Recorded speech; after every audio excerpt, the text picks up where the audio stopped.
കുഞ്ഞും ക്രാനും മാത്രമേ ഇപ്പൊ എന്തുണ്ടായി? കിച്ചുവിനതറിയില്ല. മമ്മി എന്നെ കണ്ടിട്ട് ഒരു വാക്ക് മിണ്ടിയോ? എന്റെ ശരത്, നിന്റെ സെന്റിമെന്റ്സ് എനിക്ക് മനസ്സിലാവും. പക്ഷെ ഒരു വശത്ത് മാത്രം മതിയതല്ല. എന്നെ തനിയെ വിടൂ കിച്ചു, പ്ലീസ്.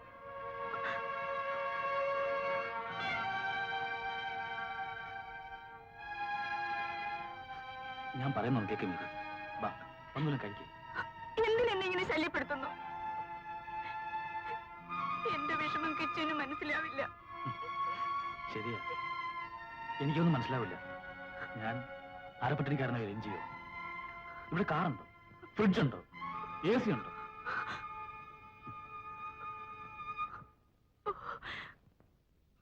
എന്നാ പിന്നെ വന്നപ്പം വീട്ടിൽ നിന്ന് 2 വേലക്കാരെ കൂടി കൊണ്ട്.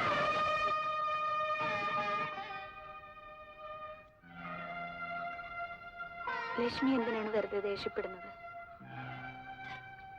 ദേഷ്യം മരുന്നതാണോ കുറ്റം? 2 കൈയും കൊണ്ട് ഞാൻ എന്തൊക്കെ ചെയ്യും?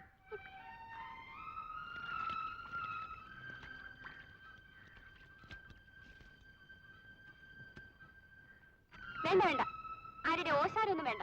ഞങ്ങൾ പാവങ്ങളാണെങ്കിലും ജോലി ചെയ്ത് ശീലമുള്ളവരാ. തടി അനങ്ങാതെ സപ്രമഞ്ച കട്ടിൽ തന്നെ ഇരുന്നാ മതിയായിരുന്നല്ലോ. ഓ, പണക്കാരിയാണെന്ന പവറായിരിക്കും.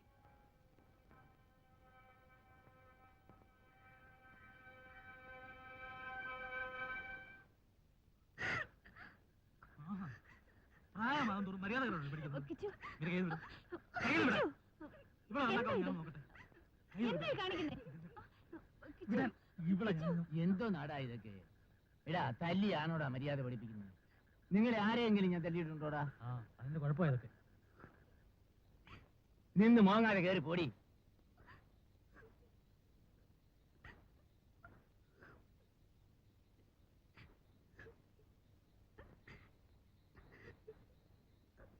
ലക്ഷ്മി, ലക്ഷ്മി. അമ്മയില്ലാത്ത ദുഃഖം അറിയിക്കാതെയാണ് ഞാനവളെ വളർത്തിയത്.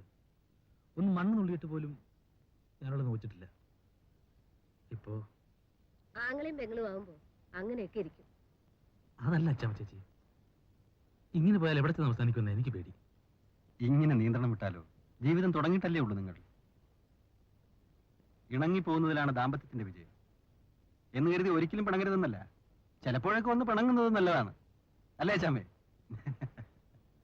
ഞാനാരും കുറ്റപ്പെടുത്തല്ല. മീരയാണെങ്കിൽ അഡ്ജസ്റ്റ് ചെയ്യാൻ മാക്സിമം ശ്രമിക്കുന്നുണ്ട്. താനൊരു കാര്യം ചെയ്യും, അടുത്ത ഞായറാഴ്ച മിസ്സസിനെയും കൂട്ടി ഇങ്ങോട്ട് പോരെ, നമുക്കിവിടെ കൂടാം. ചായ കുടി.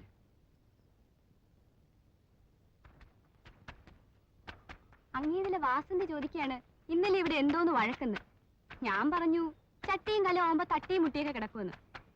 ഇല്ലെങ്കിൽ അവർക്കെന്താ നമുക്കില്ലാത്ത ദണ്ണം?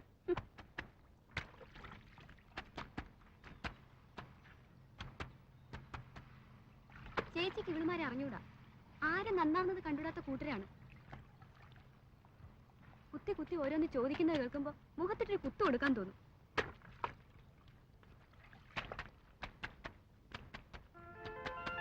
ലക്ഷ്മി, ദേവിച്ചേട്ടൻ.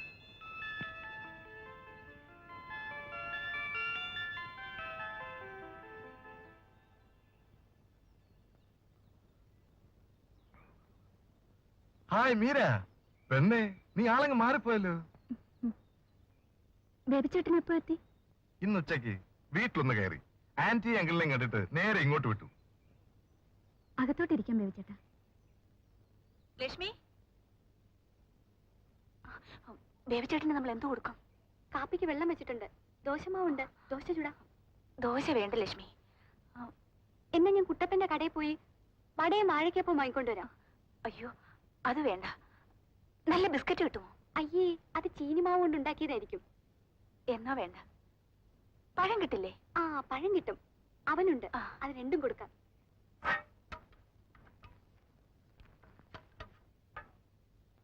ഞാൻ പെട്ടെന്ന് പോയി പഴം വാങ്ങിക്കൊണ്ടുവരാം. അതിനെങ്കിലും ചേച്ചി അവന് നനയ്ക്കും.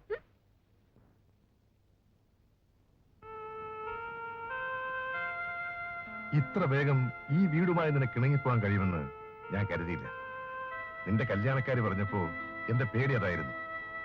സ്നേഹത്തിന് വേണ്ടി എല്ലാം ഇട്ടെറിഞ്ഞിട്ട് പോന്ന നിന്റെ ധീരത. വേണ്ട, ഇനി ഞാൻ എന്തെങ്കിലും പറഞ്ഞാൽ അത് ഫോർമാലിറ്റി ആണെന്ന് തോന്നുന്നു. പിന്നെ നിനക്ക് സുഖമാണോ എന്ന അർത്ഥമില്ലാത്ത ചോദ്യം ഞാൻ ചോദിക്കുന്നില്ല. എനിക്ക് സുഖമാണ് ബേബിച്ചേട്ടാ. നിനക്ക് വീട്ടിൽ പോകണമെന്ന് തോന്നാറുണ്ടോ? അവിടെ ആരെ കാണാനല്ലേ? സ്നേഹിച്ചവന്റെ കൂടെ ഇറങ്ങിപ്പോയ മകളെ പോലീസിനെ വിട്ടുപിടിപ്പിച്ച് ഡാഡിയെ കാണാനും, സ്വന്തം മകളുടെ മനോവികാരം അറിയാത്ത പൊങ്ങച്ചക്കാരി മമ്മിയെ കാണാനും. രണ്ടുപേർക്കും ശരിക്കും ഓരോ ഡോസ് കൊടുത്തിട്ടാണ് ഞാൻ പോകുന്നത്.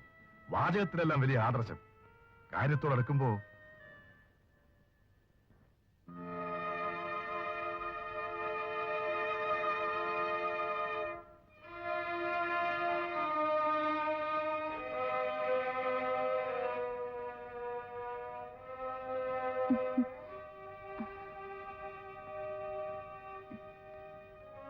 കിച്ചു, ബേബിച്ചേട്ടൻ. ഹലോ. ഹലോ.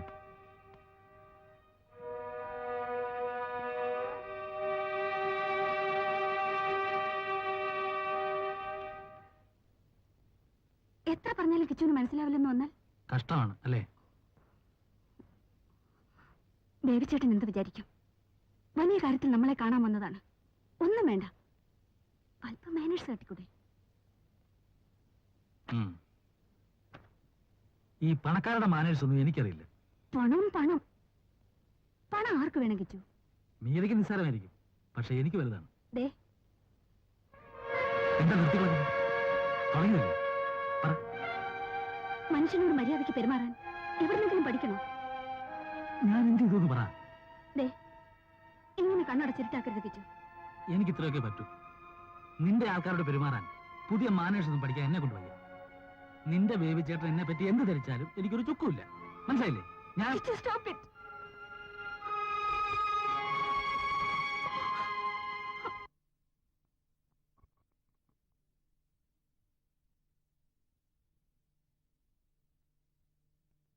തന്നെ മാത്രമേ കുറ്റം പറയൂ. കൊച്ചുകുട്ടിയൊന്നുമല്ലല്ലോ, പറഞ്ഞാ മനസ്സിലാകാതിരിക്കും. എനിക്ക് തുറന്നു പറയാൻ മറ്റൊരാളില്ലാത്തതുകൊണ്ടാണ്. എന്നോട് എന്തിനാ കൃഷ്ണൻകുട്ടി മുഖവരൊക്കെ? ഏതെങ്കിലും ഒരു ഞായറാഴ്ച നിങ്ങൾ രണ്ടുപേരും കൂടി വീട്ടിലോട്ട് വരണമെന്ന് പറഞ്ഞാൽ താൻ അതും കേൾക്കുക. അല്ല സാർ, അത് ഞായറാഴ്ച അന്ന് സൗന്ദര്യ പണക്കം അല്ലേ? കൊടുക്കുന്ന കാശ് മുതലും 2-2.5 മണിക്കൂർ പോകുന്ന അറിയില്ല. സുഭാഷ് ആറുമ്പിള്ളേ, ദൈവമേ, ലീവ് ലെറ്ററിനകത്ത് കൊടുത്ത് ഞാനിന്ന് ഉച്ചയ്ക്ക് ശേഷം അവധിയാ. ഇന്നെന്താ സാറേ പതിവില്ലാതെ? എന്റെ ശ്രീമതിക്ക് ഒരു നിർബന്ധം, ഇന്ന് ഉച്ചയൂണിനങ്ങ് എത്തണം. ഞാനങ്ങ് സമ്മതിച്ചു. എന്താ സാറേ വിശേഷം? ഇന്ന് ഞങ്ങളുടെ കല്യാണത്തിന്റെ 10ാം വാർഷികമാണത്രേ. ഇതൊക്കെ ആരോർത്തു വയ്ക്കുന്നു? വീട്ടിലിരിക്കുന്ന പെണ്ണുങ്ങൾക്ക് വേറെന്ത് പടി അല്ലേ? അല്ല, സാറ് പർച്ചേസിംഗ് ഒക്കെ നടത്തിയിരിക്കുന്നല്ലോ. ശ്രീമതിക്ക് എന്റെ വക ഒരു സമ്മാനം, ഒരു സാരി. കുറെ കാലമായിട്ട് വിചാരിക്കുന്നതാ, ഇന്നങ്ങ് നടപ്പിലാക്കാന്ന്. ഞങ്ങളെ ഒന്നും വിളിക്കുന്നില്ലേ സാർ? എന്റെ വീട്ടിൽ വരാൻ പ്രത്യേകം ക്ഷണം വേണോ റഹിമേ? എല്ലാരും വന്നോളൂ. വരട്ടെ കൃഷ്ണകുട്ടി. ശരി.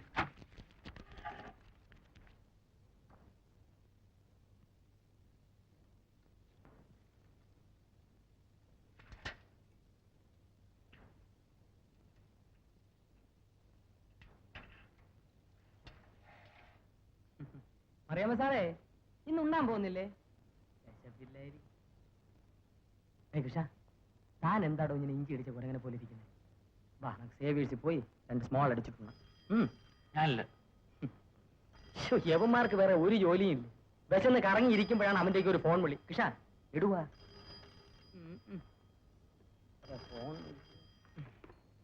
ഹലോ. ഓ ആന്നേ. അയ്യോ, എബ്രാം സാർ.